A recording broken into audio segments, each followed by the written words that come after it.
Hey everybody, welcome back to Colin's Crazy Creatures.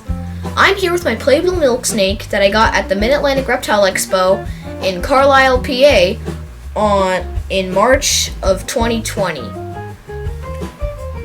We named my Pueblan Milk Snake Lorelei, and she is a she, because we saw a billboard on the way home from the Reptile Expo that had the name Lorelei, and I think it was an advertisement for a college. We said that's a great name for the snake, so we named her Lorelei.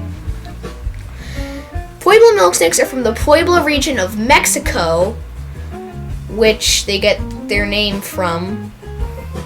And the reason we got Lorelei is because she has very basic needs for a snake. She needs 2 hides, a warm and a cold one. She doesn't need special lighting, so no UVB. She can live in house temperature, so she only needs a heat mat underneath the enclosure and underneath the warm hide, of course. She can use a basic substrate, nothing special. We use paper now. And of course, a water dish. And she eats a frozen thawed Pinky every week.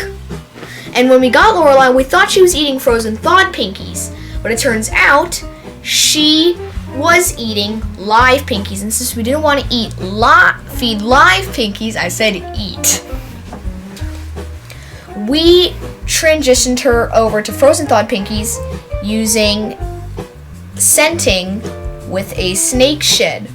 The most common coloration for a Pueblan milk snake is black stripes, red stripes, and yellow stripes. The yellow can vary from being a faded yellow to a bright orangey yellow, which what we would call a apricot phase Pueblan milk snake, which is what Lorelei is, and white stripes instead of yellow stripes, which you get the idea, it's white stripes instead of yellow stripes.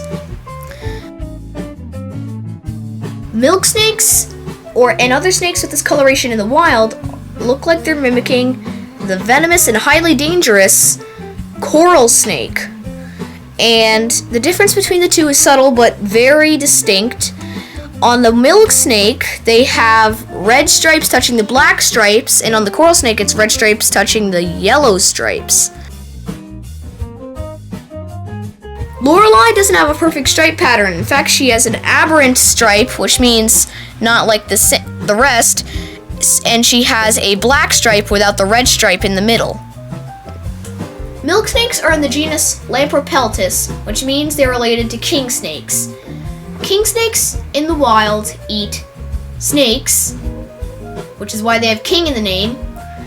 Milk snakes will also eat other snakes, including venomous snakes, but that's not all they eat. They're opportunistic hunters, which means they'll also eat mice, rats, birds, lizards, frogs, and basically anything they can take down. Milk snakes are crepuscular, which means they are active during dusk and dawn. Milk snakes are skittish and shy kinds of snakes when encountering something big, and we're working with Lorelei to make her less squirmy and also less likely to musk on me, and she did musk on me. That's that white spot on my pants. We're not going to do a video on her current enclosure, which is basically a 10-gallon tank with all of her needs. But for a future video, when she gets bigger and she moves into her permanent home, we are going to film and research and try to make the most ultimate Pueblan milk snake enclosure. Thanks for watching. Please subscribe to our channel, like our videos, and see you next time on Colin's Crazy Creatures.